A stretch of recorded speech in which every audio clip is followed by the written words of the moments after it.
मुझे पोर्चुगल में आके बहुत अच्छा लग रहा है। मैं इसके पहले मैं लेगोस नाइजीरिया में रहता था। नाइजीरिया में दोस्तों देखिए अफ्रीकन कंट्रीज, नाइजीरिया से भाई आपका पोर्चुगल में मूव हुआ है विद फैमिली। जैसे अफ्रीका इसलिए नहीं रुका, देखिए अफ्रीका में एक आप टाइम लाइन तक रुक सकते हो। Hello everyone, welcome back to my YouTube channel. कैसे हो दोस्तों आज आप लोगों के लिए लेके आए हैं एक और नई जानकारी। बहुत ही इंटरेस्टिंग और इम्पोर्टेंट वीडियो होने वाली है। आज मैं आया हुआ हूँ लिस्बन। सो गाइस, अगर आप किसी भी अरबिक कंट्री से या फिर आप अफ्रीकन कंट्रीज से या इंडिया से या किसी अदर एशियन कंट्रीज़ में आप सेटल है और वहाँ से आप पोर्चुगल मूव होना चाहते हैं, तो ये वीडियो आपके लिए बहुत ही इंटरेस्टिंग एंड इम्पॉर्टेंट इन्फॉर्मेशन मिलने जा रही है इस वीडियो में। सो इस वीडियो को आप पूरा देखना, लास्ट तक ज़रूर देखना। और फिर भी अगर आप लोगों के कोई क्वेश्चंस है, कोई भी डाउट्स है, तो आप मुझे कमेंट बॉक्स में लिखना, मैं आप लोगों की ज़रूर हेल्प करूँगा। इस वीडियो में मैं आप लोगों को मिलाता हूँ मेरे एक फ्रेंड से। इनका नाम है पंकज। हेलो पंकज, कैसे हैं आप? हेलो, मैं ठीक हूँ, आप कैसे हो? बहुत बढ़िया, बहुत बढ़िया। पंकज, कैसा लग रहा है आपको पोर्चुगल में आके? मुझे पोर्चुगल में आके बहुत अच्छा लग रहा है। हाँ, ये प्लान मैंने कम से कम पिछले 8 महीने पहले मैंने स्टार्ट किया था। ये थॉट मेरे माइंड में आया था तब, और फिर मैंने रिसर्च करना चालू किया। बहुत सारे मैंने, आप बोल सकते हैं, मैंने यूट्यूब वीडियोस देखे, मैंने न्यूज़ चैनल्स देखे, मैंने अलग अलग इंफॉर्मेशन निकालने के लिए ट्राई किया। काफ़ी इंफॉर्मेशन मिला मुझे जो ऑनलाइन मिलता है। ओके। फिर फाइनली जब मैंने आपके वीडियोस देखे, मैंने आपके वीडियो से स्पेशली इंस्पायर इसलिए हुआ क्योंकि आपके वीडियोस में मुझे एक स्टेप बाय स्टेप प्रोसीजर मिला, जो कि मुझे बहुत क्लैरिटी, उसी से ही मुझे सबसे ज्यादा क्लैरिटी मिला। ओके, और फाइनली आप आ चुके हैं लिस्बन पोर्चुगल में। लिस्बन पोर्चुगल में। सो दोस्तों, सबसे पहले मैं आप लोगों को बता देता हूँ कि अगर आप भी पोर्चुगल आने का प्लान कर रहे हैं, और स्पेशली मैं उन लोगों को रिकमेंड करूंगा ये वीडियो जो फैमिली के साथ मूव होना चाहते हैं। दोस्तों, बहुत सारे मैंने लोगों को देखा है, वो कंसल्टेंट के पास जाते हैं, इवन उन लोगों की फैमिली होती है, लेकिन उन लोगों के पास इतनी इन्फॉर्मेशन नहीं होती कि वो फैमिली को मूव करने के बारे में सोच पाए। और वो क्या स्टेप लेते हैं, सबसे पहले वो खुद मूव होते हैं पहले, और फिर आफ्टर कपल ऑफ ईयर्स वो अपनी फैमिली को मूव कराते हैं, फिर उनके बच्चे आते हैं, फिर उनकी एजुकेशन स्टार्ट होती है। क्यों नहीं आप फैमिली के साथ यहाँ पर मूव होइए। बहुत सारे लोगों को नॉलेज नहीं होती, इन्फॉर्मेशन नहीं होती, इसलिए वो फैमिली को अपने साथ नहीं लेके आए। दोस्तों, मैं अपनी फैमिली को लेके पोर्चुगल मूव हुआ हूँ। मैं, मेरी वाइफ, मेरा बेबी, और वो स्कूल जाना स्टार्ट कर चुका है यहाँ पर, और ये मेरे फ्रेंड है, ये फैमिली के साथ आए हैं। तो आप इस वीडियो में आप लोगों को जानकारी मिलेगी कि आप कैसे फैमिली के साथ मूव होए। यहाँ पे आपको फैमिली को बिल्कुल अपने साथ ही लेकर आना चाहिए, क्योंकि अगर आपके बच्चे की एजुकेशन चल रही तो जितना जल्दी वो यहाँ पर आएगा उतना ज़्यादा उसके लिए अच्छा है, उतना ज़्यादा आपके लिए अच्छा है, और आप बिल्कुल अपनी फैमिली को लेकर यहाँ पर मूव हो सकते हैं। बहुत ही आसान है पोर्चुगल में सेटल होना as compared to other countries. अगर आप यूएई में रह रहे हैं, किसी अफ्रीकन कंट्रीज़ में रह रहे हैं, किसी एशियन कंट्रीज़ में रह रहे हैं, आपको पता है कि वहाँ पर पेपर्स नहीं मिलते। बहुत सारे लोग यूके से मूव हो रहे हैं, बहुत सारे लोग अदर शेंगन कंट्रीज़ से मूव हो रहे हैं, इटली से मूव हो रहे हैं, स्पेन से मूव हो रहे हैं, जर्मनी से मूव हो रहे हैं, आपका फ्रांस से मूव हो रहे हैं, और अदर कंट्रीज से मूव हो रहे हैं। यूएई से बहुत सारे लोग मूव हो रहे हैं, कतर से मूव हो रहे हैं। तो आपको जानकारी देते हैं आज। पंकज आपको अपनी पूरी स्टोरी बताएगा कि फैमिली के साथ ये कैसे मूव हुए, क्यों मूव हुए, और क्या इनका कंप्लीट प्रोसेस था। पंकज, सबसे पहले आप मुझे ये बताइए कि आप कहाँ से, कौन सी कंट्री में रहते थे, और क्यों आपने पोर्चुगल को सेलेक्ट किया? मैं इसके पहले मैं लेगोस नाइजीरिया में रहता था। नाइजीरिया में। दोस्तों देखिए, अफ्रीकन कंट्रीज, नाइजीरिया से भाई आपका पोर्चुगल में मूव हुआ है विथ फैमिली। बताइए आप क्यों आपने पोर्चुगल डिसाइड किया? मैंने पोर्चुगल इसलिए डिसाइड किया क्योंकि जैसे मैंने बाहर सुना था कि Portugal is gateway of Europe. Okay. तो ये एक इन्फॉर्मेशन बहुत इंपॉर्टेंट था मेरे लिए, जिसके लिए मैंने पहला स्टेप उठाया पोर्चुगल आने के लिए। फिर मैंने काफ़ी जैसे वीडियोस, इंफॉर्मेशन जानकारी निकाली। जब मुझे लगा कि नहीं, सारे कंट्रीज में अगर देखें तो Portugal is the best option जहाँ पे आप आ सकते हो। लेकिन ये बताइए कि आप नाइजीरिया क्यों नहीं रुके, या आप यूएई क्यों नहीं गए? दुबई बहुत अच्छा है। आप ओमान क्यों नहीं गए? सऊदी अरेबिया क्यों नहीं गए? या फिर किसी और शेंगन कंट्री में क्यों नहीं गए? क्यों पोर्चुगल क्यों आए आप? मैं जैसे अफ्रीका इसलिए नहीं रुका, देखिए अफ्रीका में एक आप टाइम लाइन तक रुक सकते हो। उसके बाद अगर आपको आगे कहीं पे सेटल होना चाहते हो, परमानेंट सेटलमेंट नहीं है आपके लिए ऑप्शन, परमानेंट सेटलमेंट ऑप्शन नहीं है, तो मुझे लगता है कि पोर्चुगल और यूरोप बहुत अच्छी जगह है सेटलमेंट के लिए।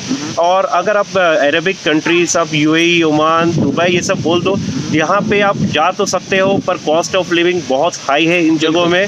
सेकेंडली आप यहाँ के लॉस और रूल्स बहुत स्ट्रिक्ट है। सबसे मेन है, आप 15 साल रह लो, 20 साल रह लो यार, लेकिन रहना तो आपको वीज़ा पर ही है ना। आपके बच्चे स्टडी कर रहे हैं, कल को कुछ भी दिक्कत हुई और आपका वीज़ा रिन्यू नहीं हो पाया या एक्सपायर हो गया, आपको उसी समय आपको जाना पड़ेगा, कंट्री छोड़नी पड़ेगी, कंट्री आउट करना पड़ेगा, फिर आपके बच्चे की एजुकेशन, आपका बिजनेस, सब कुछ आपका हैम्पर होएगा। क्यों आप ऐसी कंट्री में क्यों नहीं अपना टाइम लगा रहे? अगर लोग 15 साल, 10 साल, 5 साल किसी और कंट्री में लगाते हैं, मैं कहता हूँ आप 5 साल पोर्चुगल में ही लगाइए।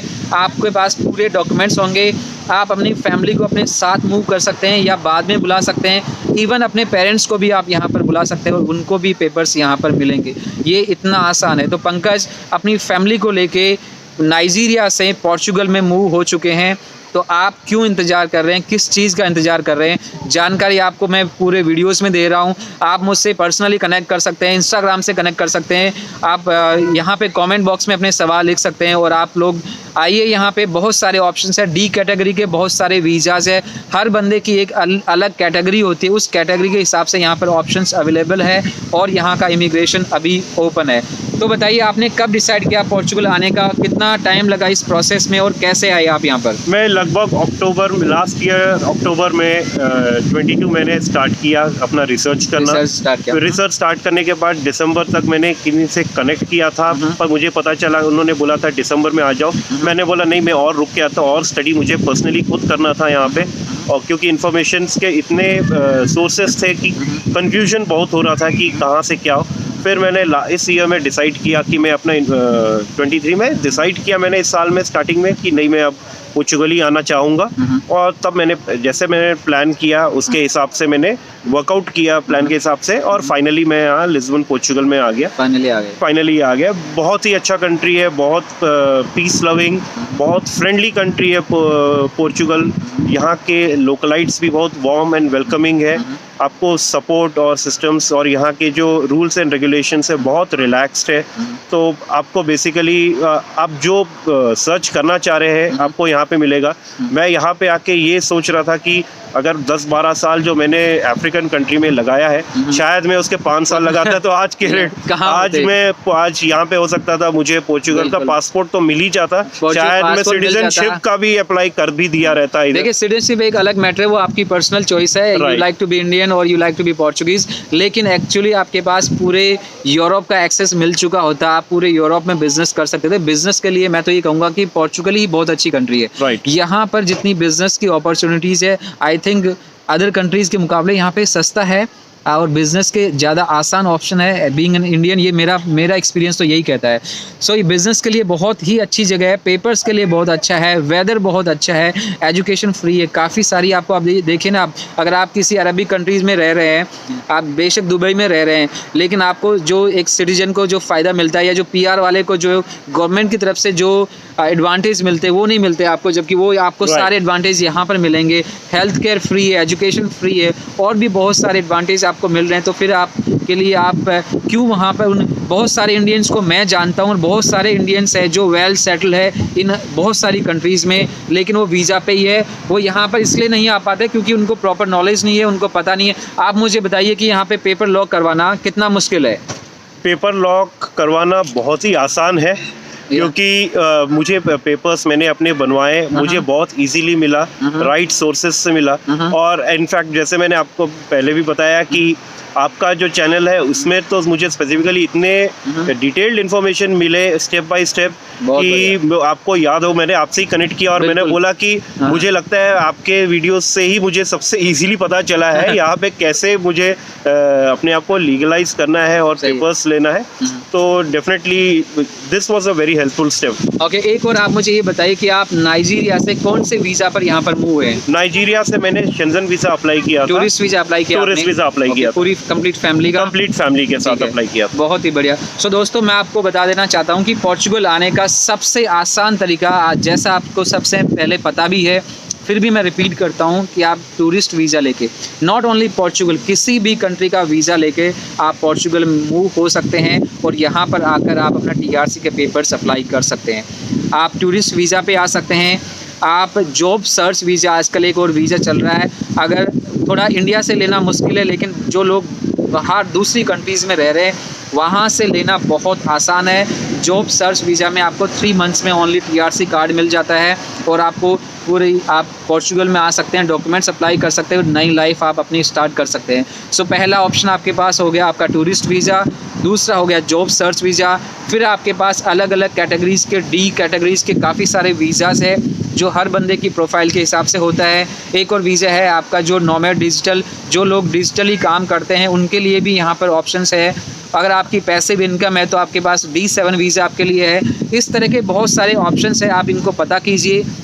और अगर आप किसी भी कैटेगरी में फ़िट नहीं हो रहे हैं तो आपके लिए सबसे अच्छी कैटेगरी है टूरिस्ट वीज़ा या फिर जॉब सर्च वीज़ा। ये बहुत आसान ऑप्शंस है, ज़्यादा खर्चा नहीं आता इसके अंदर और आप भी पोर्चुगल सेटल हो सकते हैं। सो दोस्तों, ये एक छोटी सी इन्फॉर्मेशन थी, एक छोटा सा स्टेप है मेरी तरफ से आप लोगों को मोटिवेट करने के लिए, क्योंकि 10 साल से मैं भी इंडिया में बैठ के सपने देख रहा था बाहर किसी दूसरी कंट्री में सेटल होने का, और एक दिन फाइनली मैंने डिसाइड किया कि अब ऐसा तो कुछ होने वाला है नहीं, I have to start from somewhere और वाई नॉट टुडे। और उसी दिन मैंने अपनी फ़्लाइट टिकट बुक की और यहाँ आने से पहले मैंने 20 कंट्रीज़ को फैमिली के साथ ट्रैवल किया।